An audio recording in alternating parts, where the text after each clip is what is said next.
सरोकार टेलिभिजनको कार्यक्रम सरोकार विशेषमा यहाँलाई स्वागत छ। म दिलीप थापा मगर। सबै विषय विशेष हुँदैनन्। सामाजिक, राजनीतिक, आर्थिक र समग्र मानव जातिको हितको निम्ति गरिने हरेक विषय विशेष हुन्छन्। समाजको हितमा गरिने हरेक कार्यको सम्मान गर्दै समाजका हित विपरीतका कार्यको भण्डाफोर गर्ने विषयवस्तु सरोकार विशेषको प्राथमिकतामा पर्ने गरेको छ।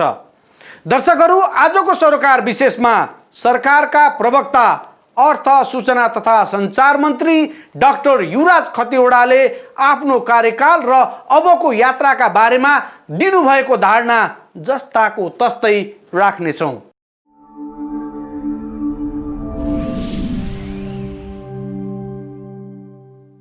पहिलो पटक 2074 साल चैत्र 2 गते अर्थमन्त्रीमा नियुक्त हुनुभएका डाक्टर युवराज खतिवडाको वर्तमान कार्यकाल अन्ततः अन्त्य भएको छ।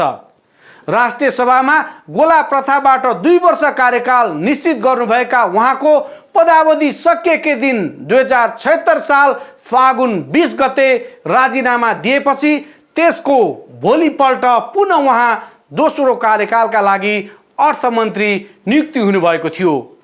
संविधान बमोजिम संघीय सांसद नभएको व्यक्ति 6 महिना मात्रै मन्त्री हुन पाउँछ। त्यसपछि संघीय संसदको सदस्य नियुक्त हुनु नसकेको अवस्थामा स्वतः पदमुक्त हुने व्यवस्था छ। लामो रस्साकसीपछि पार्टीले उपाध्यक्ष वामदेव गौतमलाई राष्ट्रिय सभामा पठाउने भएपछि तत्कालका लागि डाक्टर खतिवडाको यात्रा रोकिएको हो। कार्यकाल सकिँदा खतिवडा सरकारको प्रवक्ता, अर्थ र सूचना तथा सञ्चार मन्त्रीको भूमिकामा रहनु भएको थियो। कार्यकक्षबाट बिदा हुँदै गर्दा उहाँले निकै अनुभव सँगालेर जान लागेको बताउनुभयो। हेरौँ उहाँले राख्नु भएको विचार जस्ताको तस्तै। सञ्चार तथा सूचना प्रविधि मन्त्रालयका सचिवज्यू, सहसचिवज्यूहरू, आम सञ्चार, दूरसञ्चार, छापा लगायत सबै क्षेत्रका हाम्रा अध्यक्षज्यूहरू लगायत कार्यकारीज्यूहरू, सहसचिवज्यूहरू, साथीहरू,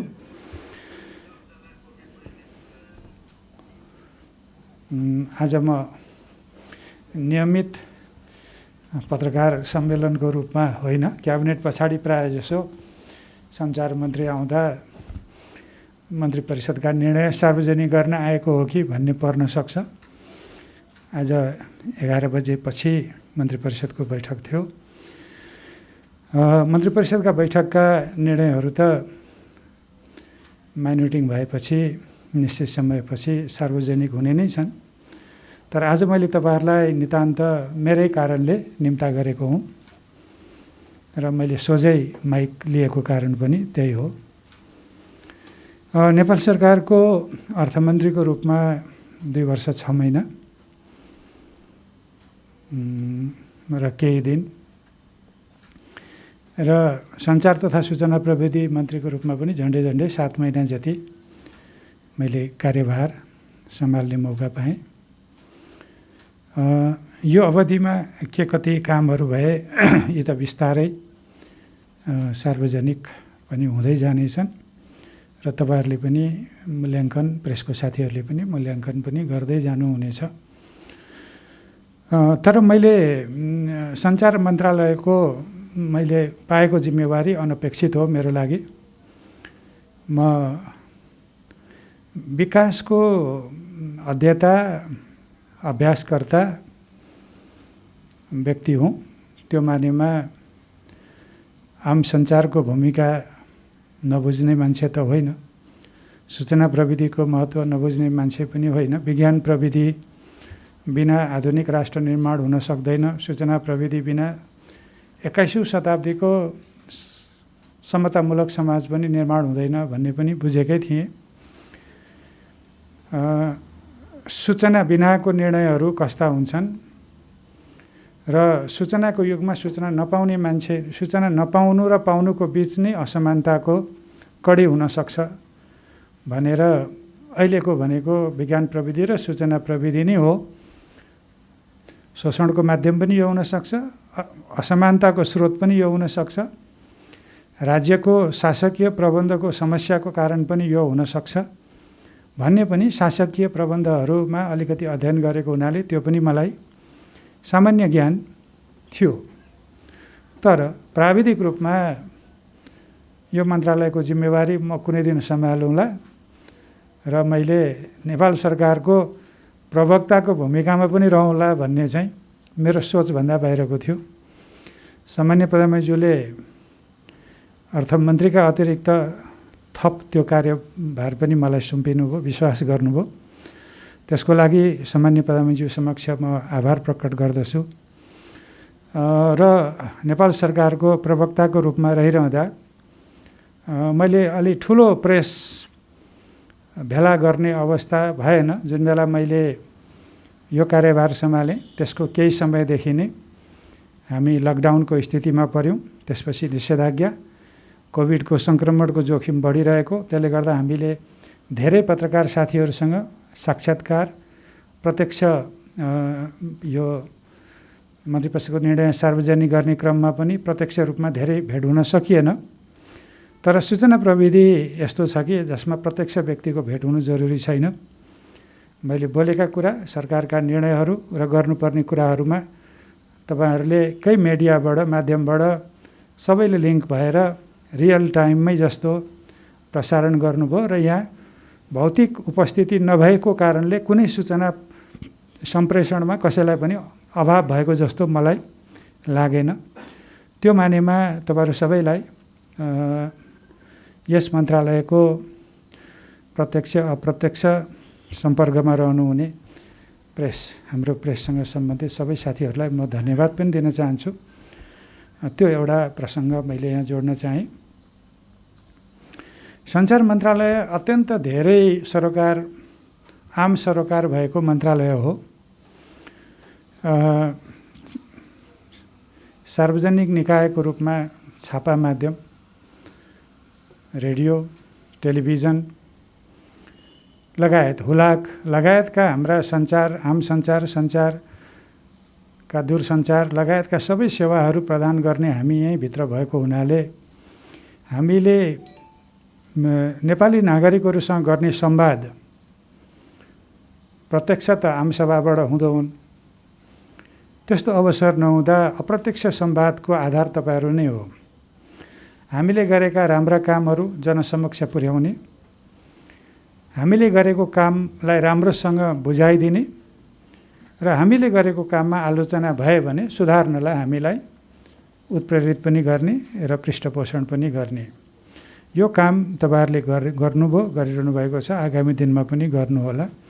त्यसले गर्दा सरकार, राजनीतिक दलहरू आम नागरिकसँग प्रत्यक्ष संवादमा जान नपाए पनि तपाईँहरूको माध्यमबाट त्यो सम्पर्क कायम रहोस्, त्यो नटुटोस्। त्यसमा तपाईँहरूको आगामी दिनमा पनि साथ सहयोग रहने नै छ।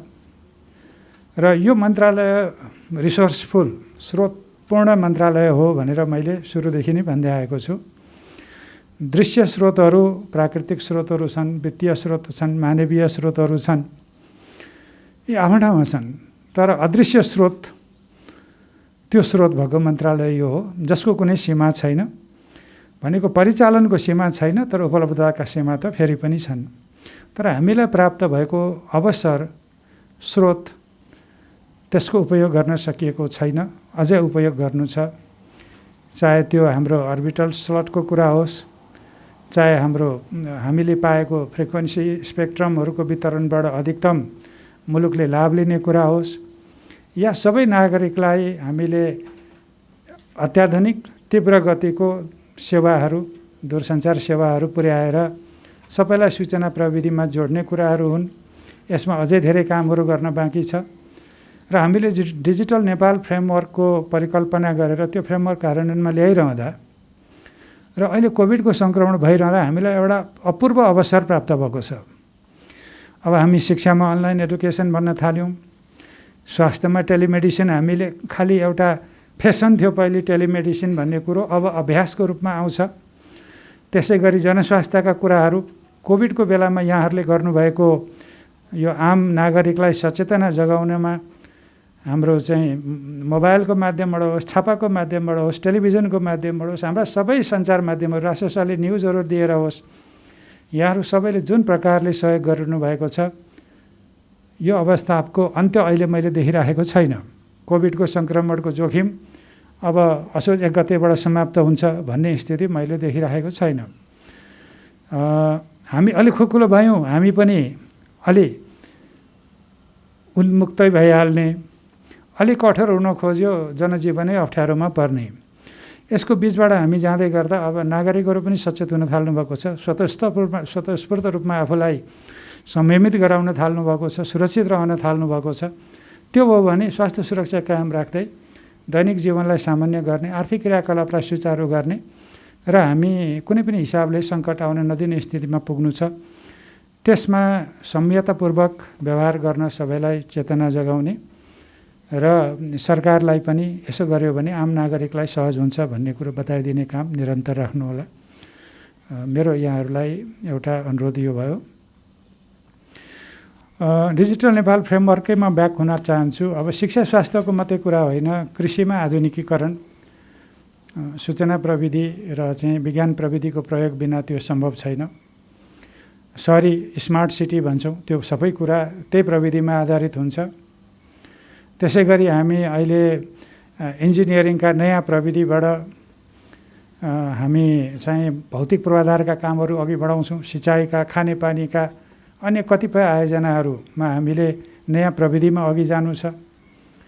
सूचना प्रविधिकै प्रयोगबाट हामी क्रमशः विज्ञान प्रविधि अथवा अन्वेषण हुँदै हामी नयाँ प्रकारको अभ्यासमा पनि अघि बढ्न सक्छौँ। यो काममा पनि हामी लाग्नु परेको छ। यी सबै गरिरहँदाखेरि अर्थतन्त्रका सबै पक्ष र सबैभन्दा महत्त्वपूर्ण शासकीय पक्ष, जहाँ शासकीय समस्या उठ्छन् त्यो पारदर्शितासँग जोडिएर आउँछन्। शीघ्र काम गर्ने, द्रुत गतिमा काम गर्ने कुराहरूसँग जोडिएर आउँछन्। किन ढिलो हुन्छ? सिंहदरबारभित्रै पत्रचार हुँदा एउटा निकायबाट अर्को निकायमा चिठी जान किन यतिका दिन लाग्छ? यो विषय सूचना प्रविधिको प्रयोग कम गरिएर हो। हामीले सिंहदरबारभित्र हामीले हाम्रै आफ्नै प्रणालीलाई प्रयोग गऱ्यौँ भने त रियल टाइममै इन्फर्मेसन आउँछ नि। आज मैले क्याबिनेटमा ब्रिफिङ गर्दै थिएँ सञ्चार मन्त्रालयको। हामीले 70वटा भन्दा बढी सिग्नेचरहरू प्रयोगमा ल्याएर देखाइसकेको छौँ। अब क्रमशः हामी त्यसरी अघि जाउँ न। हाम्रो आफआफ्नै टोकन हुन्छन्, आफैले एप्रुभ गर्छौँ। हामी पुरानो तल सुभाष साहेबदेखि टिप्पणी उठाउँदै जाने अनि गर्ने, अनि दर्ता चलाने, अनि त्यसपछि कार्यालय सहयोगी हुँदैन, अनि कति दिनमा त्यो डिस्प्याच हुन्छ। यो प्रणालीबाट हामी रियल टाइममा एक्सचेन्ज हुने इन्फर्मेसन र निर्णय गर्ने बिन्दुमा पुग्नु छ। त्यो भयो भने अनि चाहिँ हाम्रो चाहिँ एउटा बलियो र स्फूर्त शासकीय प्रबन्ध हुन्छ। यसमा पनि हामीले जोड गर्नुपर्ने छ। त्यो काम केही बाँकी छ। अब दूरसञ्चार सेवाको कुरा गर्दाखेरि पूर्वाधारमा थप हाम्रो लगानी, थप क्षमता विकास जरुरी छ। डिजिटल नेपाल फ्रेमवर्क पूर्वाधार बिना पनि हुँदैन, जनशक्तिको विकास बिना पनि हुँदैन। त्यो पनि तपाईँहरूले अझ अघि बढाउनु पर्ने कुराहरू छन्। यो मैले अब आउने मन्त्री र सचिवज्यूहरूले गर्नुपर्ने कामको सन्दर्भमा यो कुराहरू म भन्दैछु। हामीले हाम्रा पुराना सञ्चार माध्यमहरूलाई आधुनिकीकरण गर्ने, हुलाकलाई आधुनिकीकरण गर्ने, अथवा हाम्रा सूचना विभागलाई, प्रेस काउन्सिललाई अथवा राजस्वको अफिसहरूलाई आधुनिकीकरण गर्दै जानेमा राम्रो काम सुरु गरेका छौँ। त्यसको विवरण मलाई दिनुभएको छ, मलाई खुसी पनि लागेको छ। डिजिटल युगमा हामी प्रवेश गर्दैछौँ, तर अझ शीघ्र रूपमा हामीले अगाडि काम बढाउनु छ। त्यसमा साथीहरू लाग्नु हुने नै छ।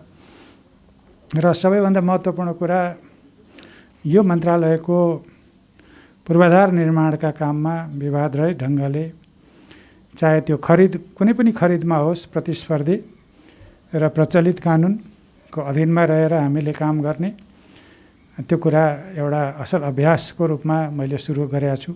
त्यसलाई अघि बढाउने, हाम्रा अदृश्य स्रोतहरू, यी सबै स्रोतहरूलाई हामीले पारदर्शी ढङ्गले र प्रतिस्पर्धी ढङ्गले र राज्यलाई अधिकतम लाभ हुने गरी हामीले वितरण गर्नुपर्छ। त्यसमा अहिले राम्रो अभ्यास सुरु भएको छ। त्यसको लागि पनि साथीहरूलाई यो स्पिरिट कायम रहोस् भन्ने पनि म अनुरोध गर्न चाहन्छु। र हाम्रो चाहिँ सम्बन्ध प्रेससँग, बाह्य प्रेससँगको सम्बन्ध, पत्रकारिताका छाता सङ्गठन हुनुहुन्छ, मिडियाको छाता सङ्गठन हुनुहुन्छ, रेडियोका छाता सङ्गठनहरू हुनुहुन्छ, केबल टिभीका चाहिँ छाता सङ्गठनहरू हुनुहुन्छ, अथवा चाहिँ विभिन्न पेसागत रूपका चाहिँ अब पत्रकारिताभित्र पनि विभिन्न विधाका छाता सङ्गठनहरू हुनुहुन्छ। हाम्रो सम्बन्ध उहाँहरू सबैसँग सौहार्दपूर्ण हुनुपर्छ। हामीले बनाउने कानुन, हामीले बनाउने ऐन उहाँहरूसँग संवाद छलफल गरेर राज्यको हितमा राष्ट्रियता सम्वर्धन गर्ने, राष्ट्रिय हाम्रो चाहिँ संस्कृति, राष्ट्रिय एकता, सामाजिक सद्भाव, नेपालीहरूलाई जागरुक बनाउने र सम्पूर्ण राष्ट्र निर्माणको काममा जुटाउन सक्ने अभियानमा त हामी सबै एकैसाथ रहन सक्नुपर्छ। त्यस्तो गरी हामीले कानुन निर्माण गर्दा एकपक्षीय ढङ्गले आफूलाई केन्द्रबिन्दुमा राखेर होइन, त्यो आम सञ्चार जगतलाई केन्द्रबिन्दुमा राखेर सबै सरकारवालासँग छलफल गरेर कानुन निर्माण गर्नुपर्नेछ। जुन कानुन संसदमा गइसकेका छन् ती त प्रक्रियामा छिरे, अब जाने कानुनहरू जुन बाँकी छन्, मलाई अहिले भर्खरै कानुन मन्त्रीज्यूले के बाँकी छन् ल्याइहाल्नु होला भन्ने खबर पठाउनु भएको छ अरे भन्ने सुनेको छु। त्यसो हुनाले छिटोभन्दा छिटो तिनीहरूलाई टुङ्ग्याएर कानुन मन्त्रालयमा पठाउने र त्यसपछि क्याबिनेटबाट लिएर जाने कुरा गर्नुहोला।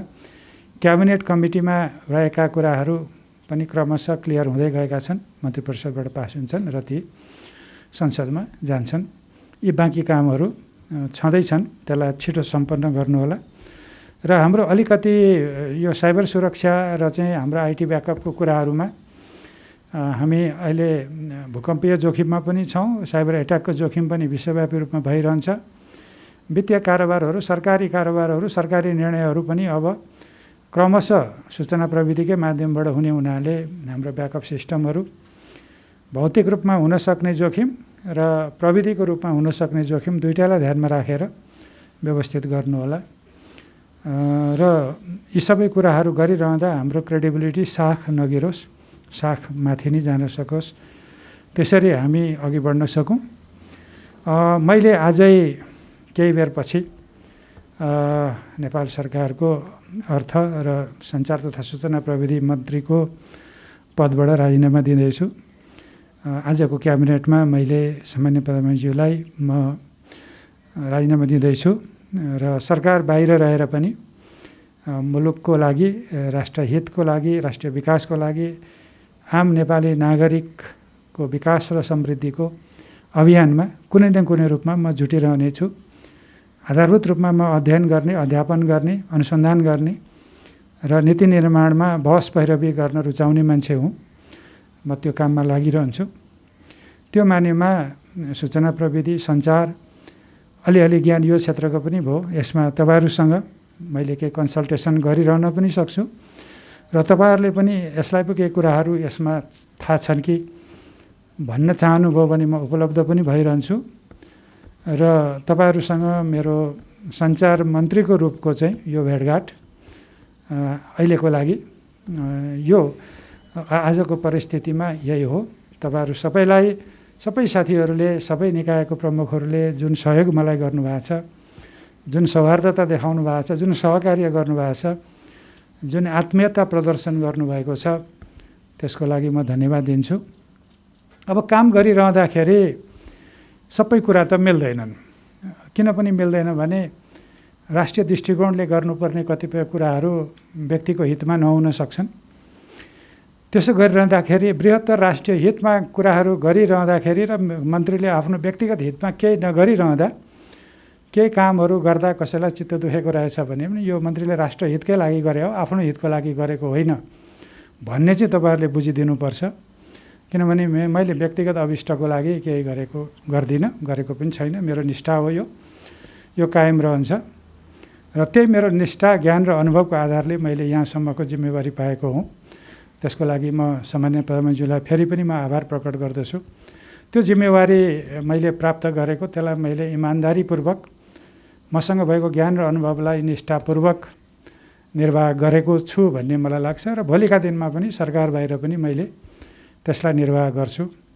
मान्छेको निष्ठा, अनुशासन भन्ने कुरा चाहिँ जीवन पर्यन्तको कुरा हो। पदमा रहँदा र नरहँदाको भन्ने विषय होइन, यो जीवन पर्यन्त अभ्यास गर्ने कुरा हो। म त्यो अभ्यासमै रहन्छु र यो क्रममा यहाँहरू कसैले पनि यस्ता विषयहरूमा मसँग छलफल गर्दा बहस गर्दा के गर्दा म उपलब्ध हुन्छु र अझै अपराह्नबाट म मन्त्री परिषदबाट बिदा हुँदैछु। तपाईँहरू सबैलाई जे जति सहयोग गर्नुभयो पदीय रूपमा यो मन्त्रालयको काम कारबाहीलाई अघि बढाउने रूपमा म हार्दिक तपाईँहरू सबैलाई धन्यवाद। मन्त्रालयको साथीहरू यहाँहरू सबैलाई धन्यवाद। अलि अप्ठ्यारो समय थियो, म मन्त्री हुने बित्तिकै कोभिडको समय आयो। सबै साथीहरूसँग त खुलेर गफ गर्न पनि पाइएन, किनभने एक अर्कासँग सङ्क्रमणकै डरले डराउनु पर्ने, मास्क लगाएर बोल्नुपर्ने, अनुहार पनि राम्रोसँग हेर्न नपाउने त्यो स्थितिबाट गुज्रिएकै हुँ। तर पनि केही कामहरू गरिएको छ। श्रमजीवी पत्रकारहरूको हकमा केही कुराहरू अघि बढाउन खोजिएको छ। पत्रकारितालाई कोभिडले पारेको असरबारे अध्ययन गरेर त्यो प्रतिवेदन आएको छ, त्यसलाई कार्यान्वयन गर्नुपर्ने छ। त्यसै गरी अरू चलचित्रकर्मी रङ्गकर्मीहरूको बारेमा पनि केही कामहरू अघि बढाउनु छ। यी कुराहरू यहाँ हुनुहुन्न, उहाँहरू सुनाइदिनु होला। हामीले उहाँहरूसँग सहकारी जो हुनुहुन्छ उहाँहरू मार्फत अरूलाई पनि म के भन्छु भने हाम्रो सहकार्य कायम रहन्छ र हाम्रो मुलुकको एउटा सामाजिक सांस्कृतिक एकता, राष्ट्रियता सम्वर्धन, संस्कृतिको सम्वर्धन र मुलुकलाई आधुनिकतातर्फ लैजान जुन भूमिका रहन्छ, लेखेर बोलेर मात्रै होइन अभिनयबाट पनि त्यो अत्यन्त पावरफुल शक्तिशाली ढङ्गले प्रस्तुत हुन्छ। यी सबै कुराहरूलाई हामीले अघि बढाउन सकौँ। जो साथीहरू जिम्मेवारीमा हुनुहुन्छ उहाँहरूले त्यसलाई अघि बढाउनु होला र हामी सबैले एउटा सुखद भविष्यको जुन परिकल्पना गरेका छौँ। कोभिडले अलिअलि कहिलेकाहीँ सेटब्याक जस्तो लाग्न सक्छ, तर यो क्षणिक हो। अब हामी यसलाई चाहिँ परास्त गर्छौँ र हामी फेरि सामान्य अवस्थामा फर्कन्छौँ भन्ने उच्च मनोबलले काम गरौँ र हामी फेरि विभिन्न क्षमतामा भेट हुने नै छौँ। तपाईँहरू सबैलाई फेरि पनि एकचोटि मेरो हृदयदेखि नै धन्यवाद र तपाईँहरूबाट सञ्चार तथा सूचना प्रविधि मन्त्रीको हैसियतले म बिदा लिँदैछु। यहाँहरू सबैलाई धन्यवाद। दर्शकहरू, आज हामीले सरोकार विशेषमा सरकारका प्रवक्ता अर्थ सूचना तथा सञ्चार मन्त्री डाक्टर युवराज खतिवडाले आफ्नो कार्यकाल र अबको यात्राका बारेमा दिनुभएको धारणा जस्ताको तस्तै प्रस्तुत गर्यौं। कार्यक्रम सरोकार विशेषमा हामी समाजका तिता मिठा यथार्थबारे जानकारी दिन उपस्थित हुने गर्छौं। आजलाई कार्यक्रम सरोकार विशेष यति नै। सम्पूर्ण युनिटलाई बिदा दिनुहोस्। हेर्दै गर्नुहोला सरोकार टेलिभिजन।